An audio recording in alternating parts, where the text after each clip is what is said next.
মর্মান্তিক হামলা করলো, তারই প্রতিবাদে আজ বিরাট সমাবেশ, কি বলবেন?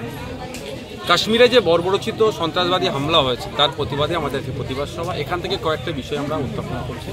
এর তদন্ত হওয়া দরকার এবং যে বা যারা এর সাথে যুক্ত আছে একটা অন্য ছাড় পায়। পৃথিবীর যে কোনো প্রান্তে যদি চলে যায় তাদেরকে খুঁজে বার করে তাদের বিরুদ্ধে ব্যবস্থা গ্রহণ করতে হবে। 6 মাসের মধ্যে ফাস্ট ট্র্যাক কোর্টে তাদেরকে বিচার করে ফাঁসি দিতে হবে। ওই যাবজ্জীবন এই পক্ষে আমি নয়, কারণ তাদেরকে আমাদের দেশে রাখলে আমাদের দেশের ডাল ভাত তারা খাবে, আমাদের দেশের জনগণের ট্যাক্সের টাকা তার পিছনে খরচ করা যাবে না। এবং দেখার বিষয় তদন্ত কে করবে, কদিনে সম্পূর্ণ হয়। কারণ 2019 সালে আপনার পুলওয়ামাতে অ্যাটাক হয়েছিল, আমাদের 40 জনের অধিক সেনাকে শহীদ করেছিল। দুর্ভাগ্য এখন তাই সেই তদন্ত এখনো শেষ হলো না। কাশ্মীরে আমরা দেখেছি যেখানে 1 মিটার 2 মিটার অন্তর অন্তর ফোর্স থাকে, সেখানে এই হামলা কীভাবে সম্ভব? দেখুন, ওখানে 5-10 মিটারের পরে ফোর্স থাকে, আমি যতটুকু শুনেছি, আমি যাইনি এখনো। তো আমাদের দুর্ভাগ্য এটা ইন্টেলিজেন্স ফেলিওর বলে কেন্দ্র সরকার জানাচ্ছেন সর্বদলীয় বৈঠকের সময়, সেখানে শুনলাম। তো অবশ্যই ইন্টেলিজেন্স ফেলিওর, কিন্তু কথা হচ্ছে কেন হলো না হলো, এর পিছনে ফেলিওরের পিছনে কী রহস্য আছে এটা খুঁজে বার করা দরকার। কারণ শুনছি নাকি পাকিস্তান থেকে সে জঙ্গিরা আক্রমণ করে চলে গেল। পাকিস্তান ওখান থেকে প্রায় 250 থেকে 300 কিলোমিটার দূর আসলো, আক্রমণ করলো, মানে শান্তিপূর্ণ নিরস্ত্র আমাদের নাগরিকদেরকে শহীদ করলো, খুন করলো, আবার 300 কিলোমিটার চলে গেল, আমরা তো দেখতে করতে পারলাম না। এই বিস্তর অনেক প্রশ্ন থেকে যাচ্ছে। এই প্রশ্নগুলো উত্তর হচ্ছে তদন্ত করলেই আসবে। আমি আশা করছি তদন্ত করে সত্য উদ্ঘাটন হবে। পহেলগাম হামলার পরে দেখা যাচ্ছে যে ওয়াকাফ নিয়ে যে আন্দোলন চলছিল সারা দেশ জুড়ে, সেটা একটু স্তব্ধ হয়ে যাচ্ছে। দেখুন, কে স্তব্ধ করছে বলতে পারবো না, কি কেমন করে করছে বলতে পারবো না। আমাদের ওয়াকাফ আন্দোলন আমাদের গতিতে চলছে, সাথে সাথে যে বার্নিং ইস্যুগুলো আছে সেইগুলোর সাথে নিয়ে আমরা আন্দোলন করছি। ওয়াকাফ বাঁচানোর জন্য, সংবিধানকে বাঁচানোর জন্য যেভাবে লড়াই হচ্ছে, ঠিকভাবে আমার দেশকে, দেশের জনগণকে বাঁচানোর জন্য আমাদের লড়াই চলছে। দেশের জনগণের উপরে যেভাবে বর্বরচিত আক্রমণ হচ্ছে তারও প্রতিবাদে আমরা সমাবেশ করছি। ওয়াকাফ সম্পত্তি আইনের প্রত্যাহারের দাবিতেও আমরা সমাবেশ করছি। এবং সাথে সাথে 26,000 চাকরি বাতিল হয়েছে, ওর মধ্যে অনেক কিন্তু মেধাযুক্তরা আছে, তারা বৈধ পন্থা অবলম্বন করে চাকরি পেয়েছে। তাদেরকে দ্রুত যাতে শিক্ষাকেন্দ্র ফেরত নিয়ে আসে তার জন্য আমরা আছি প্রতিবাদ সভা। রাজ্যের পরিযায়ী শ্রমিকরা বিভিন্ন জায়গায় আক্রান্ত হচ্ছে কাশ্মীরি হামলার পরে, কি বলবো? আমাদের রাজ্য সরকার কি করছে, হেলথ ডিপার্টমেন্ট কি করছে, লেবার ডিপার্টমেন্ট কি করছে, বিভিন্ন এমপি এমএলএরা শাসক দলের কি ঘুমাচ্ছে নাকি তাকে তেললে? আমি আজকে পরিযায়ী শ্রমিকদের স্বার্থে, যারা উত্তরাখণ্ড থেকে শুরু করে অন্ধ্রপ্রদেশ থেকে শুরু করে আহমেদাবাদ, গুজরাট, মহারাষ্ট্র, ছত্তিশগড়ে যেভাবে বাঙালি শ্রমিকদেরকে শুধু বাংলায় ভাষায় কথা বলছে বলে প্রেশান করার চেষ্টা করছে,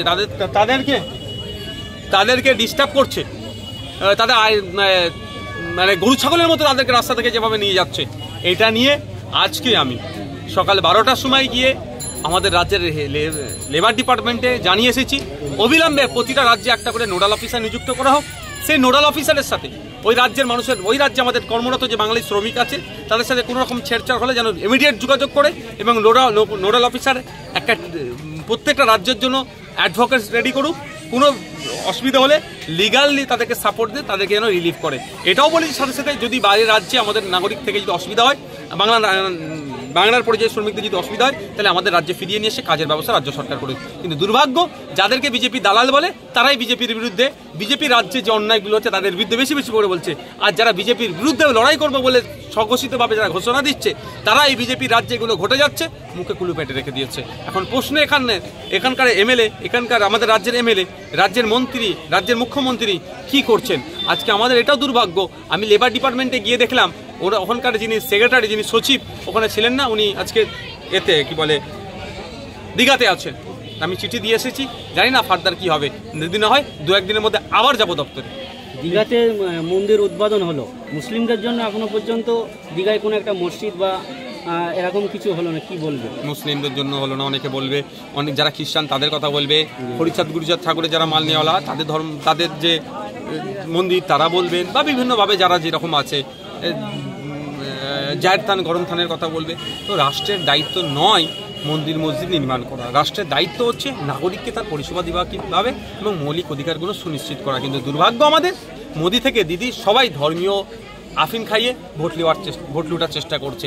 এটা হচ্ছে যে আপনি মন্দির বলুন, কেউ বলছে কালচারাল সেন্টার বলুন, যাই করেছে হিন্দু মন পাওয়ার জন্য মমতা ব্যানার্জি এই কাজটা করেছে। কারণ মুসলমান মন না পেলেও বিজেপির ভয় দেখিয়ে শুভেন্দু অধিকারীদেরকে দিয়ে কেন বলছি, শুভেন্দু অধিকারীরা যে ধরনের সাম্প্রদায়িক কথাবার্তা বলে, এতক্ষণ তো জেলে থাকা দরকার, তো তাদেরকে তো আটকাচ্ছে না, মানে তাদেরকে এক প্রকার ছেড়ে রেখেছে। এই ভয় দেখাও, এই ধরনের কথা বলে মুসলমানরা তৃণমূলের কোলে উঠে যাবে, আর অল্প কিছু হিন্দু ভোটের দরকার, সেভাবে পাবে কি করে?